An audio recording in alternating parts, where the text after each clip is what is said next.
Start. ನಮಸ್ಕಾರ.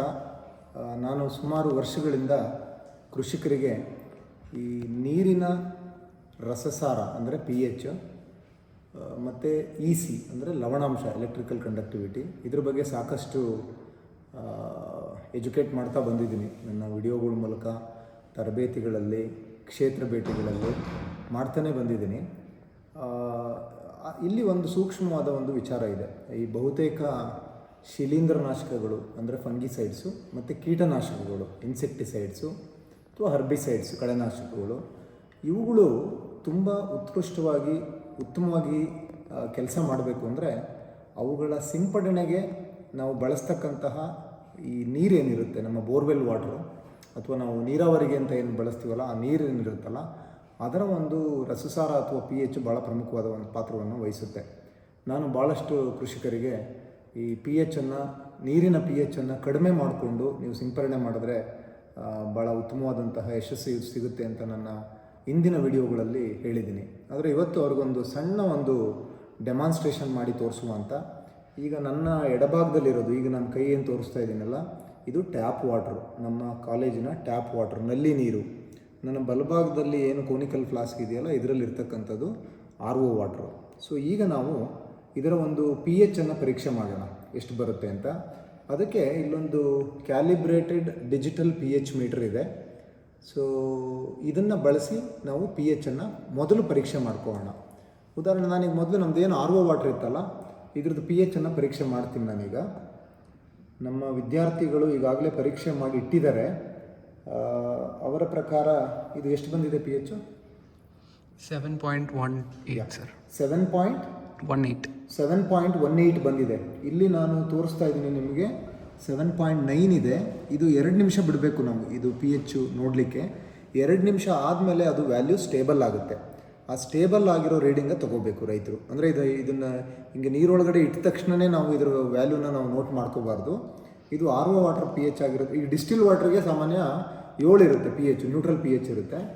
ಇದು RO water, ನಮ್ಮದೇನು filter water ಇರುತ್ತಲ್ಲ, ಆ ಫಿಲ್ಟ್ರ್ ವಾಟ್ರ್ pH ನಮಗೆ 7.1, 7.2 ಎಲ್ಲರದ್ದು ಒಂದೇ ಬರುತ್ತೆ ಅಂತಿಲ್ಲ. ಒಬ್ಬೊಬ್ರದ್ದು ಫಿಲ್ಟರ್ ಗುಣಮಟ್ಟದ ಮೇಲೆ ಅಥವಾ ನೀರಿನ ಮೂಲಭೂತ ಗುಣಮಟ್ಟದ ಮೇಲೆ ಇದರ pH ಸ್ವಲ್ಪ ಬದಲಾಗ್ಬೋದು. ಸೊ ಈ ನಮ್ಮ ಒಂದು ಏನು ಇದೆ, ಇದು 7.18 7.2 ಬರ್ತಾ ಇದೆ. ಸೊ ಈಗ ನನಗೆ ನೋಡಿ 7.3 ಬಂತು. ಇನ್ನು 1 ನಿಮಿಷನೂ ಆಗಿಲ್ಲ ನಾನಿಟ್ಟು.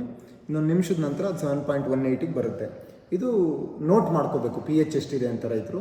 ಅಂದರೆ ಇದು 2 ನೀರು ತೊಗೊಳ್ಳಿ ಅಂತ ನಾನು ಹೇಳ್ತಾ ಇಲ್ಲ. RO ವಾಟರ್ನ ಅವ್ರೇನು ನೀರಾವರಿಗೆ ಏನು ನೀರು ಬಳಸ್ತಾರೆ ಅಥವಾ ಸಿಂಪಡಣೆ ಮಾಡಲಿಕ್ಕೆ ಯಾವ ನೀರನ್ನು ಬಳಸ್ತಾರೆ ಅದ್ರದ್ದು pH ಗೊತ್ತು ಮಾಡ್ಕೊಳೋದು ಭಾಳ ಇಂಪಾರ್ಟೆಂಟು. ಇದು ಸುಮ್ಮನೆ ನಾನು ಉದಾಹರಣೆಗೆ RO ವಾಟರ್ ತೊಗೊಂಡಿದ್ದೀನಿ. ಈಗ ಇದರ ನಂತರ ನಾನು ಇದನ್ನು ತೆಗೆದಾದ್ಮೇಲೆ ನೀವು ಬೇರೆ ಮೆಷರ್ ಮಾಡಬೇಕು ಅಂದರೆ ಅದನ್ನು ಇನ್ನೊಂದು ಸರಿ ನಾವು RO ವಾಟ್ರಲ್ಲಿ ಅಥವಾ ಡಿಸ್ಟಿಲ್ ವಾಟ್ರಲ್ಲಿ ವಾಶ್ ಮಾಡ್ಕೋಬೇಕು. ಸೊ ಆ ಥರ ವಾಶ್ ಮಾಡಿಕೊಂಡು, ಸೊ ಈ ಪ್ರೋಬ್ ಇರುತ್ತಲ್ಲ ಅದನ್ನು ವಾಶ್ ಮಾಡ್ಕೋಬೇಕು ನಾವು. ಸೊ ವಾಶ್ ಮಾಡಾದಮೇಲೆ ಆ ಬಲ್ಬು ಸರಿ ಹೋಗುತ್ತೆ. ಇಲ್ಲಾಂದರೆ ಅಲ್ಲಿಗೆ ಸಾಲ್ಟ್ಸು ಅಥವಾ ಬೇರೆ ಏನಾದರೂ ಪಾರ್ಟಿಕಲ್ಸ್ ಅಂಟ್ಕೊಂಡು ರೀಡಿಂಗ್ಗಳು ವ್ಯತ್ಯಾಸ ಆಗೋ ಸಾಧ್ಯತೆ ಇರುತ್ತೆ. ಸೊ ಈಗ ನಾನು ನಮ್ಮ ಟ್ಯಾಪ್ ವಾಟರ್, ನಲ್ಲಿ ನೀರಿಂದು ಉದಾಹರಣೆಗೆ ನಿಮ್ಮಲ್ಲಿದೆ ಅಂತ ಅಂದ್ಕೊಳ್ಳಿ. ಈ ನೀರಿಂದು pH ಎಷ್ಟಿದೆ ಅಂತ ನಾವು ನೋಡೋಣ. ನಮ್ಮ ವಿದ್ಯಾರ್ಥಿಗಳು ಮೆಜರ್ ಮಾಡಿರೋ ಪ್ರಕಾರ pH 7.6 ಬಂದಿದೆ ಅಂತ ಹೇಳ್ತಾ ಇದ್ದಾರೆ. ಬಟ್ ನಾನು ಈಗ ಇನ್ನೊಂದು ಸರಿ ತಮ್ಮ ಗಮನಕ್ಕೆ ತರಲಿಕ್ಕೆ ಮೆಜರ್ ಮಾಡ್ತೀನಿ. ಇದನ್ನು ಸುಮಾರು 2 ನಿಮಿಷ ಇಟ್ಕೋಬೇಕು. ಇದನ್ನು ನೀವು ನಿಮ್ಮ ಸಿಂಪರಣೆ ಮಾಡಲಿಕ್ಕೆ ಇನ್ಸೆಕ್ಟಿಸೈಡು, ಫಂಗಿಸೈಡು ಅಥವಾ ಕಳೆನಾಶಕ ಸಿಂಪರಣೆ ಮಾಡೋಕ್ಕೆ ಬಳಸ್ತಾ ಇದ್ದೀರಾ ಅಂತ ಇಟ್ಕೊಳ್ಳಿ. ಏಕೆಂದರೆ ಕೆಲವು ಕಡೆ ನಾವು ಬೋರ್ವೆಲ್ಲು ಆಳ ಹೋದಷ್ಟು ಅದರಲ್ಲಿ ಲವಣಾಂಶದ ಪ್ರಮಾಣ ಜಾಸ್ತಿ ಇರುತ್ತೆ ಮತ್ತು pH ಜಾಸ್ತಿ, ಆಲ್ಕಲೈನ್ ಇರುತ್ತೆ ವಾಟ್ರು. ಆ ಕಾರಣಕ್ಕೆ ಈ ಆಲ್ಕಲೈನ್ ವಾಟ್ರಲ್ಲಿ ನಾವು ಸಿಂಪರಣೆ ಮಾಡಿದ್ರೆ ಭಾಳಷ್ಟು ಇನ್ಸೆಕ್ಟಿಸೈಡು, ಪೆಸ್ಟಿಸೈಡ್ಗಳು ಸರಿಯಾಗಿ ಕೆಲಸ ಮಾಡಲ್ಲ ಎಫಿಷಿಯೆಂಟಾಗಿ. ಈ ಒಂದು ಇನ್ಸೆಕ್ಟಿಸೈಡು, ಫಂಗಿಸೈಡು ಮತ್ತು ಕಳೆನಾಶಕ ಹರ್ಬಿಸೈಡ್ಗಳು ಮತ್ತು ಈ ನೀರಿನ pH ಇದ್ರ ಬಗ್ಗೆ ನಾನು ಈಗ ಮೊದಲೇ ಸುಮಾರು 3-4 ವಿಡಿಯೋಗಳಲ್ಲಿ ತುಂಬ ವಿಸ್ತೃತವಾದ ಮಾಹಿತಿಯನ್ನು ಕೊಟ್ಟಿದ್ದೀನಿ. ಆದರೆ ಇಲ್ಲಿ ನಾನು ಅಕಸ್ಮಾತ್ pH ಅಫ್ಕೋರ್ಸ್ ಎಲ್ಲರದ್ದು ಜಾಸ್ತಿ ಇರುತ್ತೆ. ಮಲೆನಾಡಲ್ಲಿ ಸ್ವಲ್ಪ ತುಂಬ ಗುಣಮಟ್ಟದ ನೀರಿರೋದ್ರಿಂದ 6.25 ಅಥವಾ 7 ಇಷ್ಟು pH ಬರ್ಬೋದು, ಸ್ಲೈಟ್ಲಿ ಅಸಿಡಿಕ್ ಬರ್ಬೋದು. ಇನ್ನು ನಮ್ಮ ಬಯಲುಸೀಮೆನಲ್ಲಿ ಸ್ವಲ್ಪ pH ಜಾಸ್ತಿ ಬರುತ್ತೆ. ನೋಡಿ, ಇದು 7.7 ತೋರಿಸ್ತಾ ಇದೆ. 2 ನಿಮಿಷ ಆದರೆ ಇನ್ನೂ ಸ್ವಲ್ಪ 7.6 ಅವ್ರೇನು ನಮ್ಮ ವಿದ್ಯಾರ್ಥಿಗಳು ಹೇಳಿದ್ರೆ ಆ ವ್ಯಾಲ್ಯೂ ಬರ್ಬೋದು. ಈಗ ನೋಡಿ, ಇದು 7.7 ಇದೆ ಅಂತ ಅಂದ್ಕೊಳ್ಳಿ. ಅಷ್ಟೇ ತೋರಿಸ್ತಾ ಇದೆ. ಈಗ 7.73 ತೋರಿಸ್ತಾ ಇದೆ, ಅಷ್ಟಿದೆ ಅಂತ ಅಂದ್ಕೊಳ್ಳಿ. ಈಗ ಇದನ್ನ ಇಲ್ಲಿಗೆ ಸ್ಟಾಪ್ ಮಾಡೋಣ. ಈಗ pH ನೋಟ್ ಮಾಡ್ಕೊಂಡಿದ್ದೀರಿ ನೀವು. ನಮ್ಮ ಟ್ಯಾಪ್ ವಾಟರ್ pH 7.7 ಇದೆ. ನಾನು ಈಗ ಇನ್ಸೆಕ್ಟಿಸೈಡ್ ಬಹುತೇಕ ಕೀಟನಾಶಕಗಳಿಗೆ ಒಂದು 5.5 ಇರಬೇಕು ನೀರಿನ pH, ಅದು ಸಮರ್ಪಕವಾಗಿ ಕೆಲಸ ಮಾಡಬೇಕು ಅಂದರೆ. ಇನ್ನು ಭಾಳಷ್ಟು ಶಿಲೀಂಧ್ರನಾಶಕಗಳಿಗೆ ಒಂದು 5.5 6 ಇದ್ದರೆ ಸಾಕು. ಆದರೆ ಬೋರ್ಡೋ ಏನಿದೆಯಲ್ಲ, ಬೋರ್ಡೋಗೆ ಮಾತ್ರ ನಮಗೆ 7ರಿಂದ 7.5 pH ಇಟ್ಕೋಬೇಕು, ಆದಷ್ಟು 7ಕ್ಕೆ ತಂದ್ಕೋಬೇಕು pH. ಇಲ್ಲಿ ನಾನು ಬೋರ್ಡೋ ಬಗ್ಗೆ ಜಾಸ್ತಿ ಹೇಳ್ತಾ ಇಲ್ಲ. ಉದಾಹರಣೆಗೆ ಈ ಒಂದು 7.7 ಏನು pH ಇತ್ತು, ಅದನ್ನು ನಾವು 5.5ಕ್ಕೆ ತಂದ್ಕೋಬೇಕು ಅಂದರೆ ಈಗ ನಮಗೆ ಕೆಲವೊಂದು ಈ pH ಕಡಿಮೆ ಮಾಡೋದಕ್ಕೆ ಅನೇಕ ಆಯ್ಕೆಗಳಿದ್ದಾವೆ. ಆ ಅನೇಕ ಆಯ್ಕೆಗಳಲ್ಲಿ ಇಲ್ಲಿ ಕ್ಷಾರದ ಅಂತ ಒಂದು ಉತ್ಪನ್ನ ಇದೆ. ಇದು ಅಗ್ರಿಸರ್ಚ್ ಇಂಡಿಯಾ ಪ್ರೈವೇಟ್ ಲಿಮಿಟೆಡ್ ಕಂಪನಿಯ ಒಂದು ಉತ್ಪನ್ನ. ಇದನ್ನೇ ಬಳಸಬೇಕು ಅಂತ ಏನಿಲ್ಲ. ಕಂಟ್ರೋಲ್ DMP ಅಂತ ಬರುತ್ತೆ ವೇಲಾಗ್ರದು. ಇನ್ನು ಸಿಟ್ರಿಕ್ ಆ್ಯಸಿಡ್ಡು ಬಳಸ್ಬೋದು, ನಿಂಬೆ ಹಣ್ಣಿನ ರಸ ಬಳಸ್ಬೋದು, ಹುಳಿ ಮಜ್ಜಿಗೆ ಬಳಸ್ಬೋದು. ಆದರೆ ಅವೆಲ್ಲ ಸ್ಟ್ಯಾಂಡರ್ಡೈಸ್ಡ್ ಪ್ರಾಡಕ್ಟ್ಸ್ಗಳಲ್ಲ ಅವು. ಇನ್ನೊಂದು pH ಟ್ಯೂನರ್ ಅಂತ ಬರುತ್ತೆ, ಇನ್ನೊಂದು ಪಾಸ್ಪಾರಿಕ್ ಆ್ಯಸಿಡ್ ಬರುತ್ತೆ, ಅದನ್ನು ಕೂಡ ಬಳಸ್ಬೋದು. ನನಗೆ ಇಲ್ಲಿ ಕ್ಷಾರದ ಅಂತ ಒಂದು ಉತ್ಪನ್ನ ಸಿಕ್ಕಿದೆ. ಇದನ್ನು ಬಳಸ್ಕೊಂಡು ನಾವು ಯಾವ ರೀತಿ pH ಕಡಿಮೆ ಮಾಡ್ಬೋದು ಅನ್ನೋದನ್ನು ನಾನು ತೋರಿಸ್ತೀನಿ. ಮತ್ತು ಅದಕ್ಕೂ ಮುಂಚೆ ಈಗ ಈ ಒಂದು pH ಮೀಟ್ರು ನಮಗೆ 8ರಿಂದ 9 ಸಾವಿರ ರೂಪಾಯಿ ದುಡ್ಡು ಇದನ್ನು ಪರ್ಚೇಸ್ ಮಾಡಬೇಕು ಅಂದರೆ ಎಲ್ಲ ರೈತರು ಅದು ಅಫೋರ್ಡ್ ಮಾಡೋಕ್ಕಾಗಿಲ್ಲ ಅಂದರೆ ತಲೆ ಕೆಡಿಸ್ಕೊಳೋದು ಬೇಡ. ನೀವು pH ಮೀಟ್ರ್ ಇಲ್ದೇ ನೀವು ನೀರಿನ pH ನಿಮಗೆ ಎಷ್ಟಕ್ಕೆ ಬೇಕು ಅಷ್ಟಕ್ಕೆ ನೀವು ತಂದ್ಕೋಬೋದು. ಉದಾಹರಣೆಗೆ ಇಲ್ಲಿ ಕಲರ್ ಕೋಡ್ ಕೊಟ್ಟಿದ್ದಾರೆ. ಇಲ್ಲಿ 6 ಇದೆ, 8 ಇದೆ, 7 ಇದೆ, 5 ಇದೆ, 4 ಇದೆ, 3 ಇದೆ. ಅಂದರೆ ಯಾವ ಬಣ್ಣಕ್ಕೆ ನಾವು ಈ ಒಂದು ಕ್ಷಾರದನ ಈ ನೀರಲ್ಲಿ ಹಾಕಿದ ಮೇಲೆ ಯಾವ ಬಣ್ಣಕ್ಕೆ, ನೀರಿನ ಬಣ್ಣ ಯಾವ ಬಣ್ಣಕ್ಕೆ ಬರುತ್ತೆ ಆ ಬಣ್ಣನ ನಾವು ಇದಕ್ಕೆ ಮ್ಯಾಚ್ ಮಾಡಬೇಕು. pH ಮೀಟ್ರ್ ಬೇಕಾಗೇ ಇಲ್ಲ ನಮಗೆ. ಮ್ಯಾಚ್ ಮಾಡಿ ನಾವು ಎಷ್ಟು pH ಇದೆ ಅಂತ ಹೇಳ್ಬೋದು. pH ಮೀಟ್ರ್ ಏನಕ್ಕೆ ಬೇಕು ಅಂದರೆ ತುಂಬ ನಿಖರವಾಗಿ ಪ್ರಿಸೈಸಾಗಿ ನಮ್ಮದು ಏನು ಸಿಂಪರಣೆಗೆ ಬಳಸ್ತಕ್ಕಂಥ ಒಂದು ನೀರಿನ pH ಪ್ರಿಸೈಸಾಗಿ ಎಸ್ಟಿಮೇಟ್ ಮಾಡಬೇಕು ಅಂದರೆ pH ಮೀಟ್ರ್ ಬೇಕಾಗುತ್ತೆ. ಅದರ ಹೊರತಾಗಿ ನೀವು ಈ ಬಣ್ಣಕ್ಕೆ ಹೋಲಿಕೆ ಮಾಡಿಕೊಂಡ್ರೆ ಸಾಕು. ಇಲ್ಲಿ ನೋಡಿ, ನಮಗೆ ತಿಳಿ ಇದು ಪಿಂಕ್ ಕಲರ್, ಏನು ಗಣೇಶ ಕಲರ್ ಅಂತೀವಲ್ಲ, ಗಣೇಶ ಕಲರ್ ಬಂದರೆ 4 pH, ಅದಕ್ಕಿಂತ ಸ್ವಲ್ಪ ಜಾಸ್ತಿ ಇದ್ದರೆ ಕಲರು 5. ಹಂಗೆ ಅಕಸ್ಮಾತ್ ಇದು ಆರೆಂಜ್ ಕಲರ್ ಬಂದರೆ ನ್ಯೂಟ್ರಲ್ ಇದೆ ಅಂತ 7. ಸೊ ತಿಳಿ ಹಳದಿ ಬಂದರೆ ಇದು 8 ಆಲ್ಕಲೈನ್ ಇದೆ ಅಂತ. ನಮಗೆ ಈ ಕಡೆಗೆ ಬರಬೇಕು, ಆದಷ್ಟು 6ಕ್ಕಿಂತ ಕಡಿಮೆ ಬರಬೇಕು. ನಾವು ಏನು ನೀರಾವರಿ ಇದಕ್ಕೆ ಸಿಂಪರಣೆಗೆ ಬಳಸ್ತೀವಲ್ಲ ಅದರದ್ದು. ಈಗ ನೋಡೋಣ, ನಾವು ನಮ್ಮ ಹುಡುಗರ ಹತ್ರ ನಾನೀಗ ಆಲ್ರೆಡಿ ಮೆಜರ್ ಮಾಡಿಸಿದ್ದೀನಿ. ಸೊ ಇಲ್ಲಿ 1 ಲೀಟ್ರ್ ನೀರಿದೆ. ಸೊ 1 ಲೀಟ್ರ್ ನೀರಿನ pH ಈಗ 7.7 ಇತ್ತಲ್ವಾ, ನಾನಿಲ್ಲಿ ಒಂದು 0.2 ಮಿಲಿ, 0.2 ಮಿಲಿ ಅಂದರೆ 5ನೇ 1 ಭಾಗ, ಅದು ಅಂದರೆ 1ರಲ್ಲಿ 1/5 ಅಂತ ಏನು ಕರಿತೀವಲ್ಲ ಅದು. ನಾನು 0.2 ml ಮಾತ್ರ ತಗೋತಾ ಇದ್ದೀನಿ ಇದು ಕ್ಷಾರದನ. ನೋಡಿ ಇಷ್ಟು ಅಂದರೆ 1 ml ತೊಗೊಂಡ್ರೆ 5 ಲೀಟ್ರ್ ನೀರಿಗಾಗುತ್ತೆ. 200 ಲೀಟ್ರ್ ಬ್ಯಾರಲಲ್ಲಿ ಮಾಡ್ಕೋತಾರೆ ರೈತರು. 200 ಲೀಟ್ರ್ ಬ್ಯಾರಲ್ ಅಂದರೆ ಸುಮಾರು ನಮಗೆ 200 × 0.2 40 ಮಿಲಿ ಬೇಕಾಗುತ್ತೆ ಕ್ಷಾರದ. ಅದರ pH ನಾವು 5.5ಗೆ ತಂದ್ಕೊಳಕ್ಕೆ ಇದನ್ನು ಹಾಕ್ತಾ ಇದ್ದೀನಿ. ನೋಡಿ ನಾನೀಗ ಈ ನೀರಿಗೆ ನಾನು ಇದು ನಮ್ದು ಏನು ಟ್ಯಾಪ್ ವಾಟರ್ ಇರ್ತಲ್ಲ ಅದಕ್ಕೆ ಹಾಕಿದೆ ಈಗ ನಾನು. You can show the colour here. So ಇಲ್ಲಿ ನೋಡಿ ನೀವು.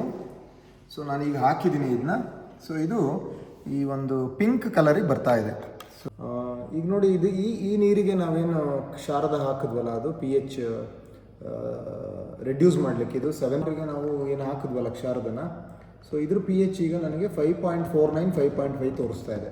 ಅಂದರೆ ನಾವು ಎಷ್ಟು 0.2 ml ಹಾಕಿದ್ವಿ ಆಗಲೇ ಕ್ಷಾರದನ. ಸೊ ಅಷ್ಟು ಸಾಕಾಗಿ ನಮಗೆ ಇದು ನಾನೀಗ ಎಷ್ಟು ಹೇಳ್ತೀನಿ ಅಷ್ಟೇ ಹಾಕ್ಕೋಬೇಕಾಗಿಲ್ಲ. ಅದಕ್ಕೆ ನಿಮ್ಮ ನೀರಿಂದು pH ಗೊತ್ತಿದ್ದರೆ ಉತ್ತಮ, pH ಮೀಟ್ರ್ ಇದ್ದರೆ. ಇನ್ ಕೇಸ್ pH ಮೀಟ್ರ್ ಇಲ್ಲ ಅಂದರೆ ಇದೇನು ಈ ಬಾಟ್ಲ ಮೇಲೇ ಕಲರ್ ಕೋಡ್ ಕೊಟ್ಟಿರ್ತಾರೆ, ನೀವು ನೋಡ್ಬೋದು ಕಲರ್ ಕೋಡ್ನ. ಆ ಕಲರಿಗೆ ಮ್ಯಾಚ್ ಮಾಡ್ಕೋಬೇಕು. ಈಗ ಫಂಗಿಸೈಡ್ಸ್ಗೆಲ್ಲ ಒಂದು 5.5 to 6, ಇನ್ಸೆಕ್ಟಿಸೈಡ್ಸ್ಗೆಲ್ಲ 5 to 5.5, ಮತ್ತು ಈ ಥರ ಮಾಡಿಕೊಂಡ್ರೆ ಭಾಳಷ್ಟು ಚೆನ್ನಾಗಿ ಕೆಲಸ ಮಾಡ್ತವೆ. ಈಗ ನೋಡಿ ನನಗೆ 5.48 49 5.5 ತೋರಿಸ್ತಾ ಇದೆ, ಅಂದರೆ ಸರಿ ಇದೆ ಅಂತ ಈಗ. ಸೊ ಇದಕ್ಕೆ ನಾವು ಸ್ವಲ್ಪ ಜಾಸ್ತಿ ಕ್ಷಾರದ ಹಾಕಿದ್ದೀವಿ. ಸೊ ಅದರದ್ದು ನಿಮಗೆ ಜಸ್ಟ್ ತೋರಿಸ್ತೀನಿ ಇದ್ರದ್ದು ಎಷ್ಟು ತೋರಿಸ್ತಾ ಇದೆ ಅಂತ. ಸೊ ಚೆಕ್ ಮಾಡಿ, ಕಲರ್ ಕಾಣಿಸ್ತಾ ಇದೆ ತಮಗೆ.